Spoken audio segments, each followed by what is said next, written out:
Hi, Gratitude Seeker. If you'd like to eat better every day, hear me out.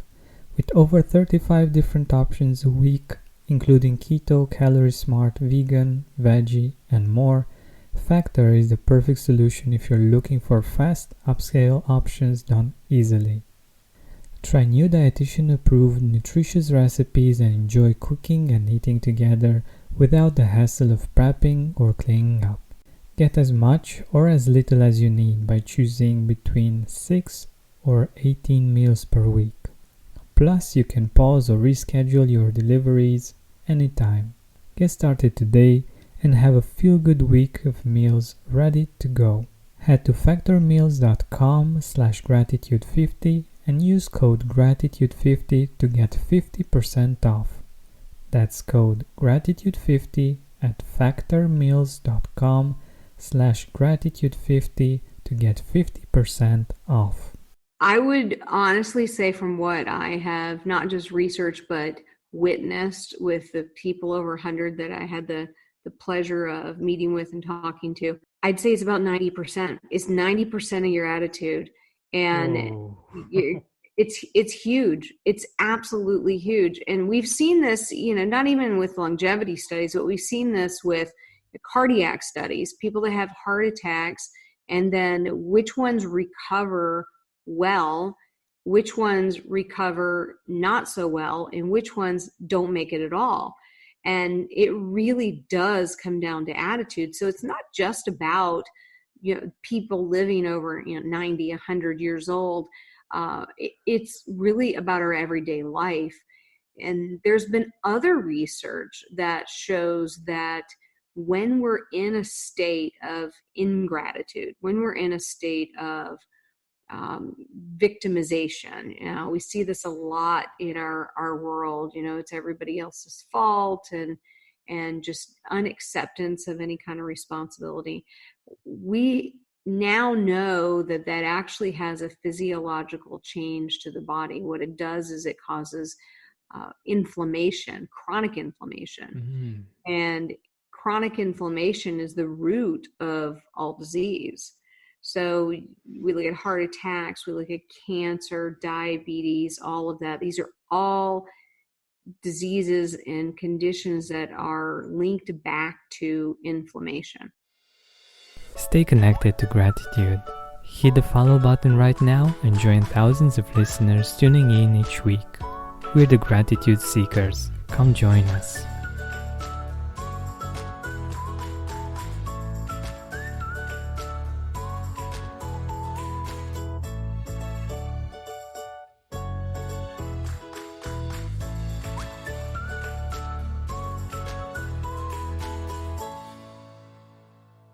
Hi, Gratitude Seeker. Welcome to a new episode of the Gratitude Podcast.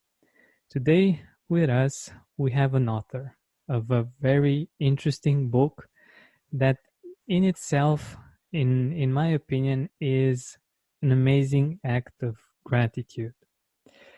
It's called Love, Life, and Lucille, Lessons Learned from a Centenarian.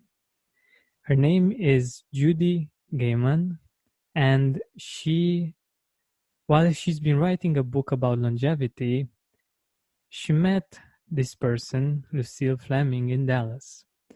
And from just talking and sharing a coffee, they got to become great friends. And I think it's a really wonderful and movie-like story. Judy, welcome to the Gratitude Podcast. Well, I am very grateful to be here with you on this show. Thank you so much for the invite. My pleasure. My pleasure. So let us know a little bit more about you and also about the background. What got you to write the book, and let us know a little bit more about how you got to meet Lucille and what happened there. Sure. Well, currently I'm the CEO at Executive Medicine of Texas. And one of the things that I do in my job and have done even prior to being the CEO was I write books, and I work on a lot of the material that is presented, whether it's in a book or articles or our past radio show or our current podcast.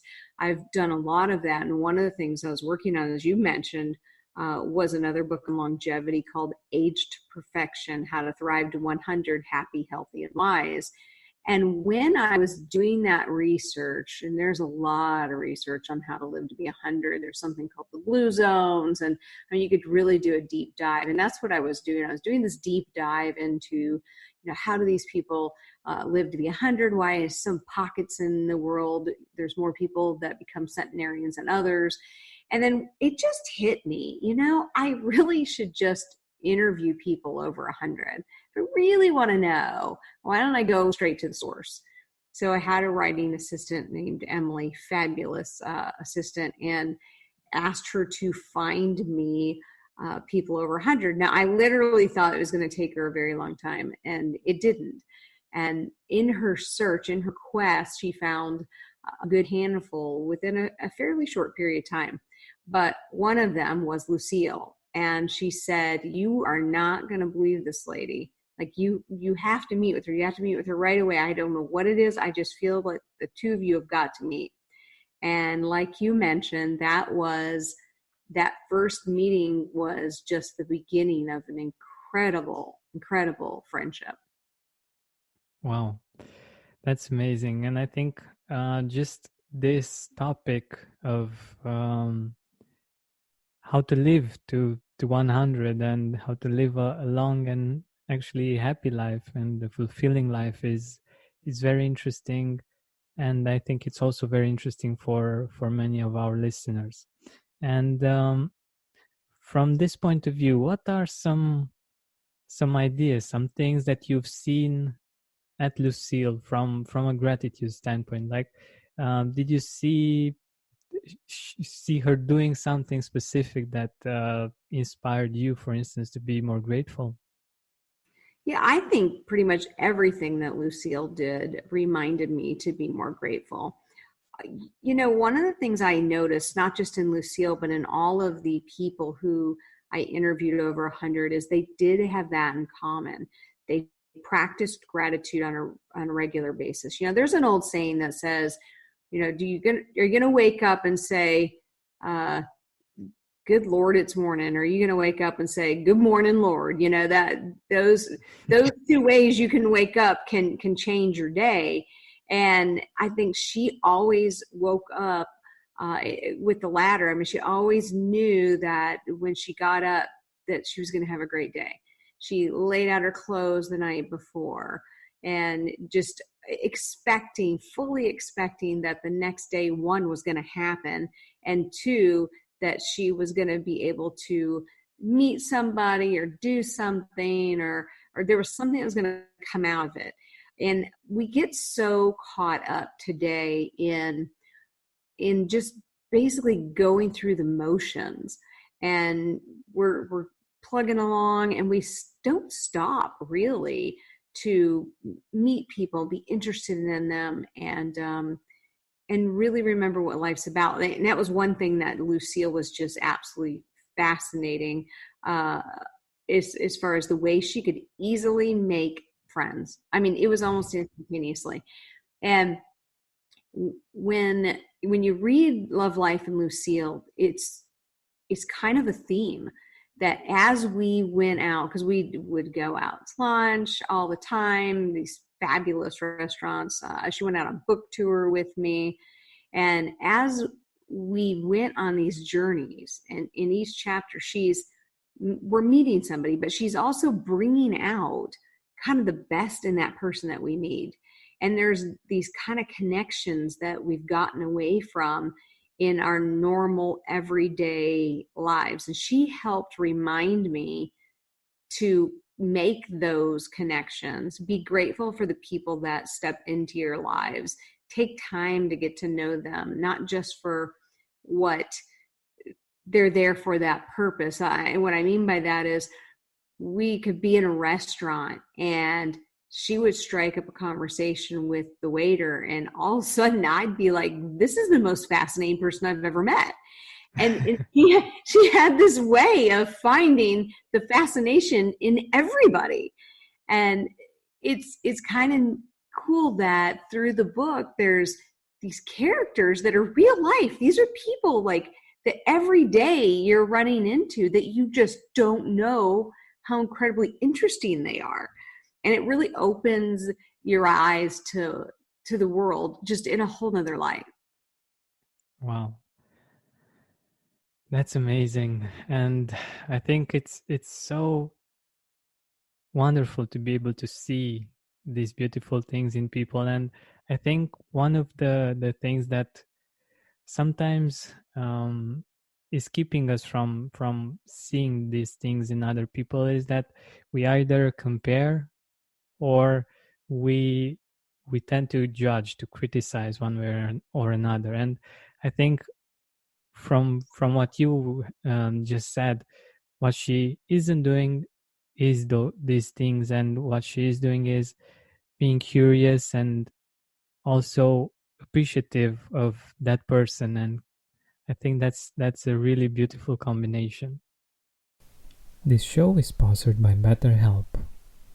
The people in our life that matter most to us, that we appreciate most, also trigger us the most. Having a great couple relationship took work, and therapy played a big part in that. What I learned about myself in therapy is that I had the tendency to project many of my wounds on my partner. The therapist helped me see a different perspective in which I felt empowered, in control, and able to open myself much more to her. This led to lots of beautiful moments that I'm grateful to have experienced. If you're thinking of starting therapy, give BetterHelp a try. It's designed to be convenient, flexible, and suited to your schedule.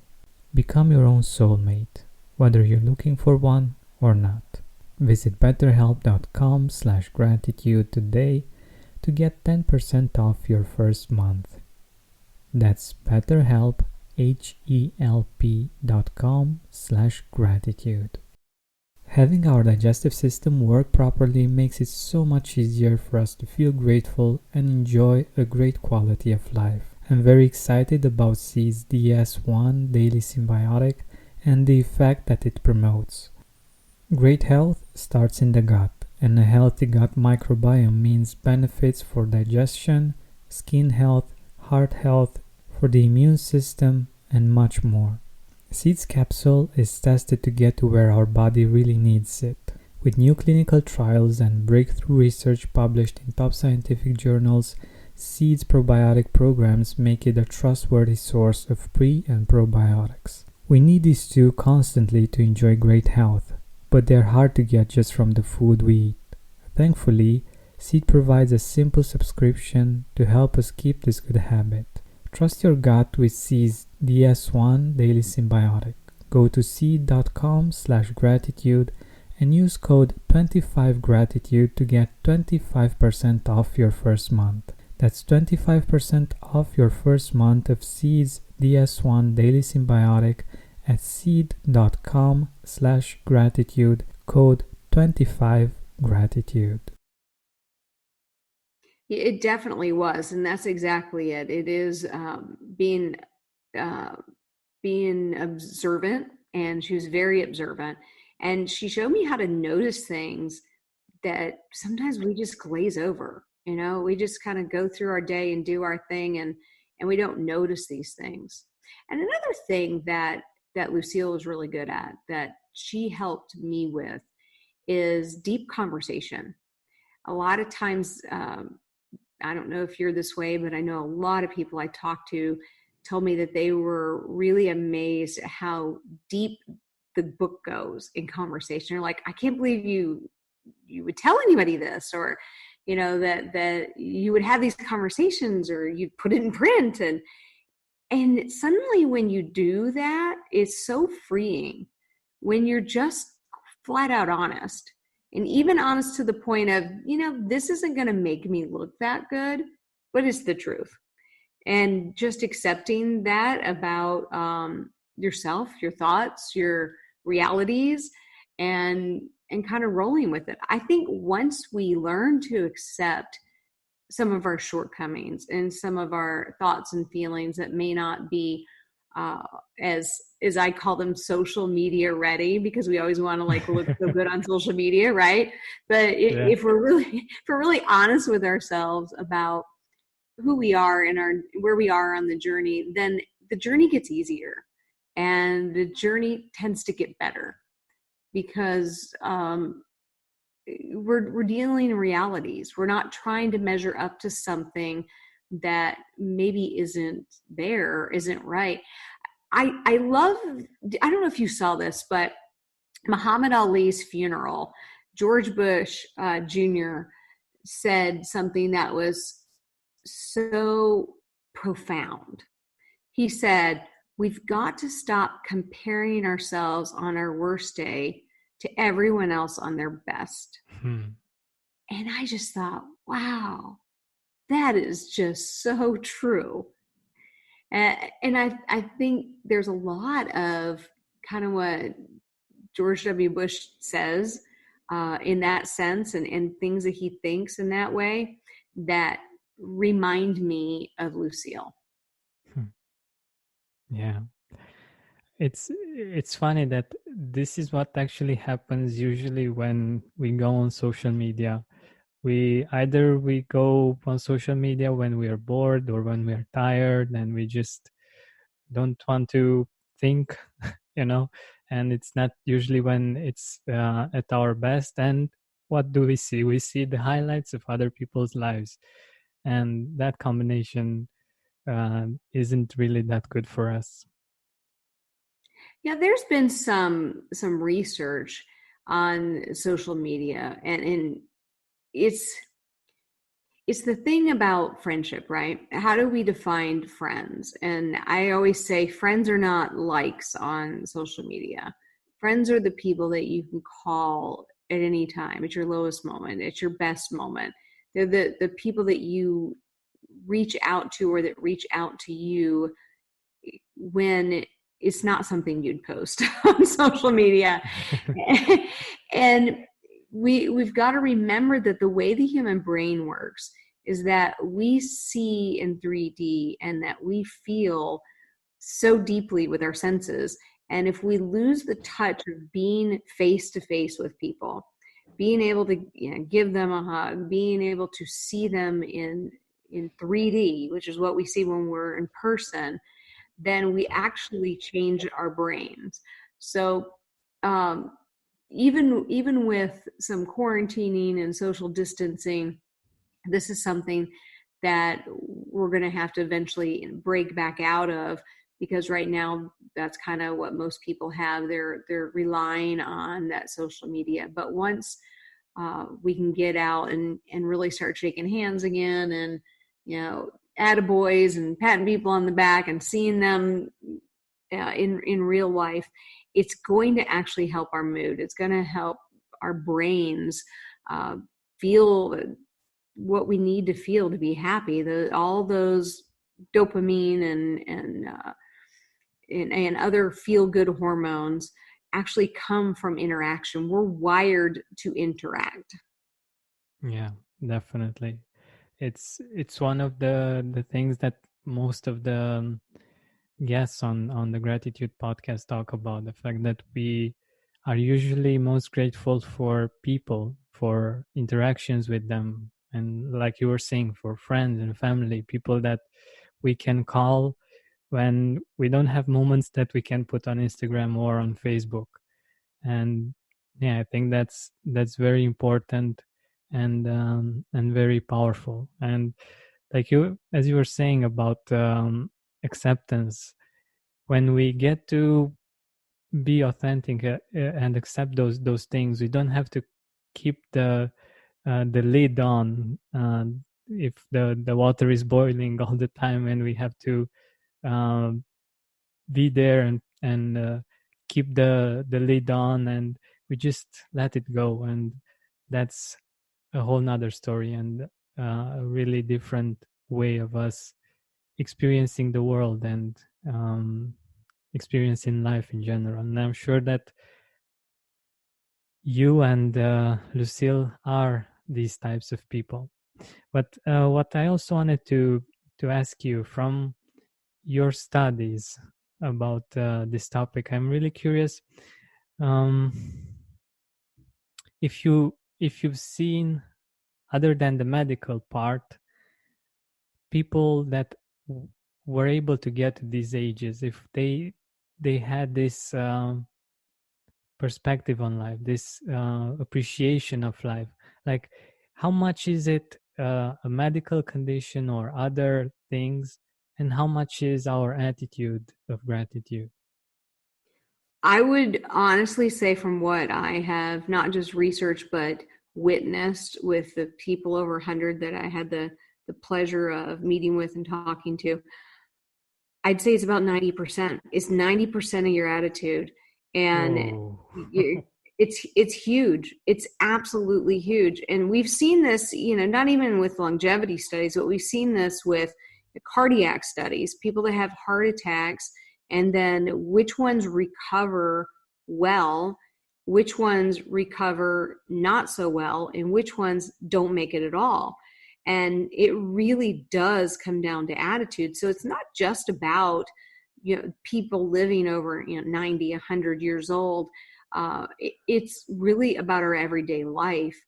And there's been other research that shows that when we're in a state of ingratitude, when we're in a state of victimization, we see this a lot in our world. It's everybody else's fault, and just unacceptance of any kind of responsibility.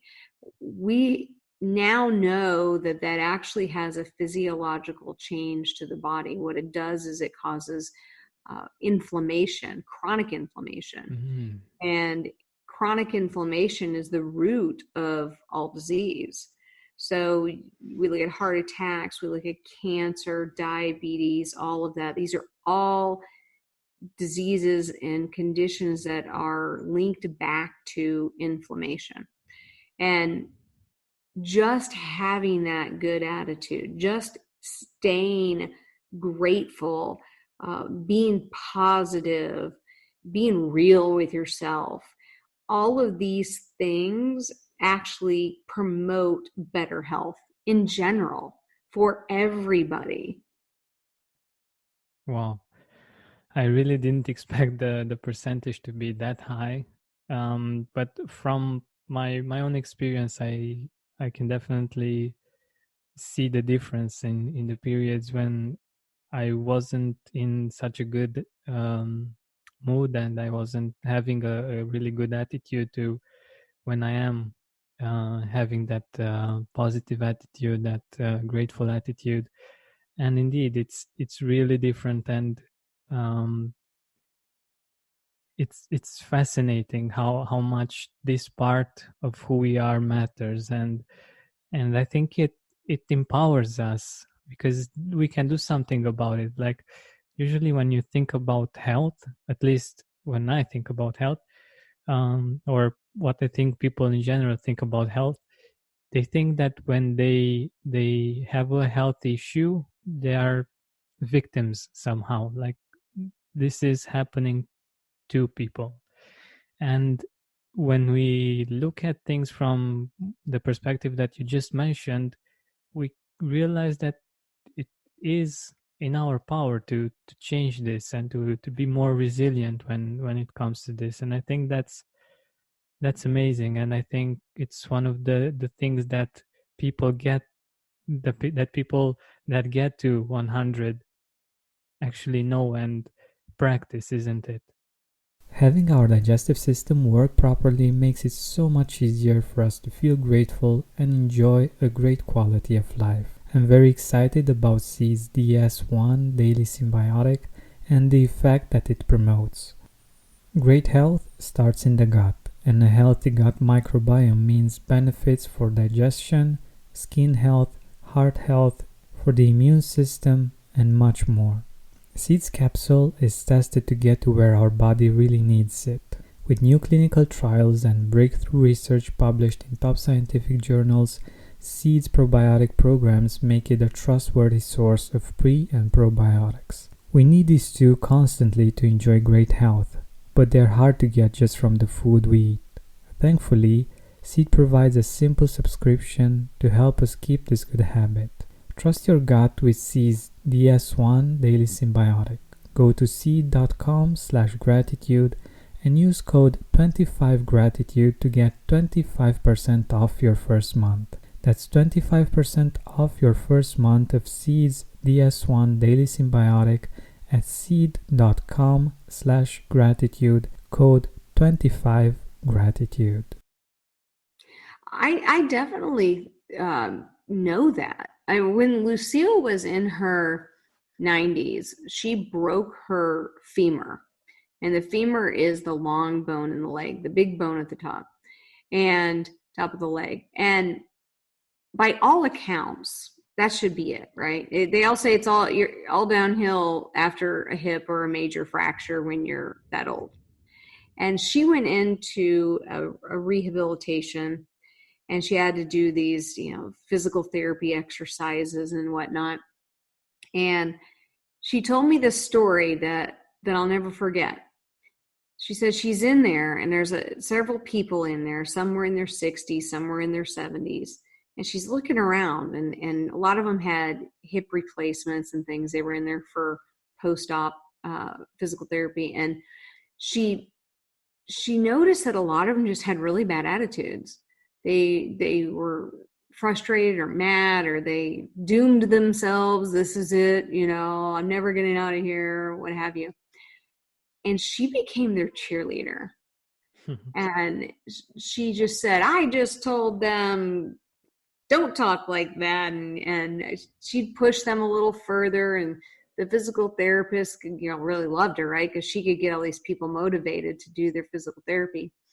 And she got out of there way earlier than she should have. She completed it, and she pulled a lot of people along with her. And the funny thing is, she said, if I would have known I was going to heal that good, I never would have given up my driver's license. But even when she was 100, she was wearing heels again. So, oh my God. Yeah. In really that attitude, that's what we're talking about, right? We're talking about having that gratitude, that attitude of gratitude, that perseverance. I think that is really key in all of us. Are we willing to persevere when the chips are down, when things don't look good, when by all accounts, there's no light at the end of the tunnel? If we're willing to say, if I don't see light, I'm just going to paddle faster until I do. That's when we're going to see good things happen. That's when we're going to really hold our head above the water and not drown. And Lucille was so good at that. That's amazing. That's so inspiring. And the way you tell the story, like I feel I'm there, and I can really experience how she was experiencing life, and how much positive energy she was able to spread in this world. That's really beautiful. I'm curious though, if you've ever talked about like really hard times, like maybe the world wars or other periods of time in which are really similar to what we are going through. Maybe you have some ideas that might help our listeners too going through these times.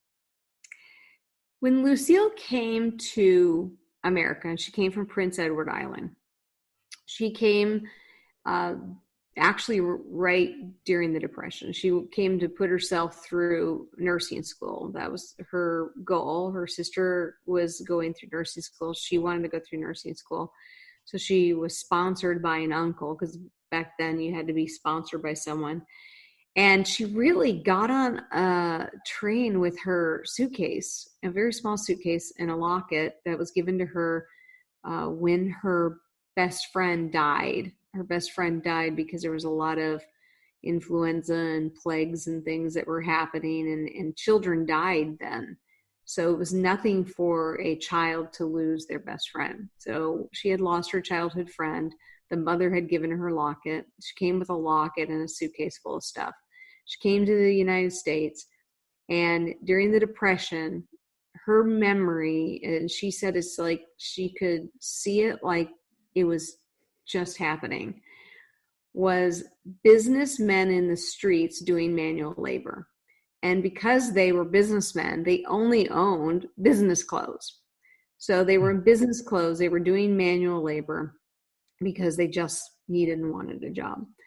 And she learned a lot from that. She learned that we're never too good to do something that we might consider what she said, scut work. And we're never too good to pick ourselves up either, or too low to pick ourselves up. That when times get tough, things kind of even out. You kind of find out if you have grit.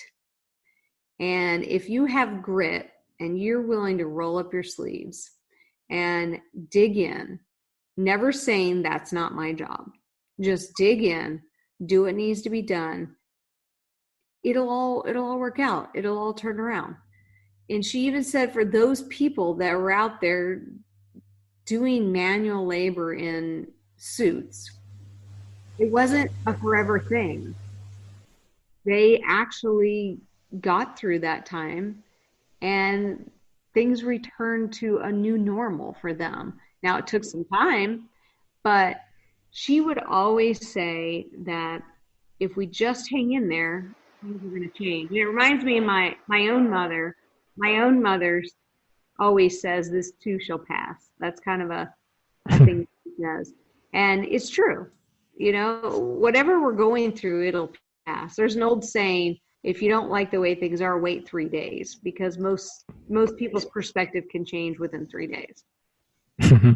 That's so true. That's so true. And it's so inspiring knowing that, having that faith that this will pass, and also thinking about the fact that people like Lucille have been through similar situations and they managed to overcome them and to continue to have a happy life and a fulfilling life. And I think that's very important for us to be able to see the light at the end of the tunnel. And I'm very grateful that you've shared this story with us. And unfortunately, we're nearing the end of our time together. It's so fascinating that we could go for quite a while. And until the movie for your book will be released, where can our audience get the book? Yeah, so the book, actually you can get it at any book retailer. You can do pre-orders now, which I do recommend, the pre-orders. And it's Love, Life, and Lucille. And you can, like I said, any retailer, you can pick it up on Amazon. I do ask that you rate and review the book, because that does help definitely pull it up on the ranks. And a lot of pre-orders going on now. I'd go ahead and pre-order if I was you. And yeah, and one thing we didn't mention is the foreword was written by Suzanne Summers. And the story of Lucille and myself and Suzanne Summers is actually in the book. But she was, I'm so grateful that she took the opportunity to write the foreword for the book as well. But it's jam-packed full of things that will make you laugh, things that will make you cry, maybe even make you a little angry. But I promise at the end, you're just going to love it. Like I said, it really sounds like a good book, not just a good book, but also a really good movie. And maybe you didn't have the idea until now, but I would love to see a movie based on this, and I'm sure that I have my dream cast. Trust me, I love it. Awesome. So, before we end this interview, can you share with us um, some people that you're grateful for and why you're grateful for them? Yeah, I'm absolutely grateful for my spouse. I am one of those people that is fortunate enough to be married to a really good person and an amazing physician, Walter Gaman, and he has allowed me to grow in ways that just most people don't get the opportunity. And then also, I'm grateful for my mom. I talk in the book about my parents, my mom and dad. I'm grateful for both of them, but I talk about how tough it was being the daughter of two workaholics. But I have to say, they also gave me my work ethic. So within everything that may be frustrating, there's always a silver lining. And without that work ethic, I certainly wouldn't be able to do the things I do today. I couldn't have held a full-time job and written the books I've written. And so there's a lot to be grateful for there. That's amazing. Thank you so much for your time and for all of the amazing things that you have shared with us. Thank you. My pleasure. And thank you for having such a needed podcast. We all need to be practicing a little more gratitude.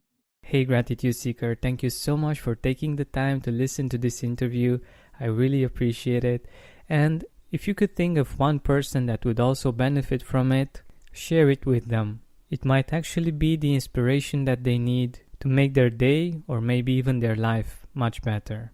Thank you so much once again. This has been Georgian Benta. Don't forget to keep seeking and spreading gratitude.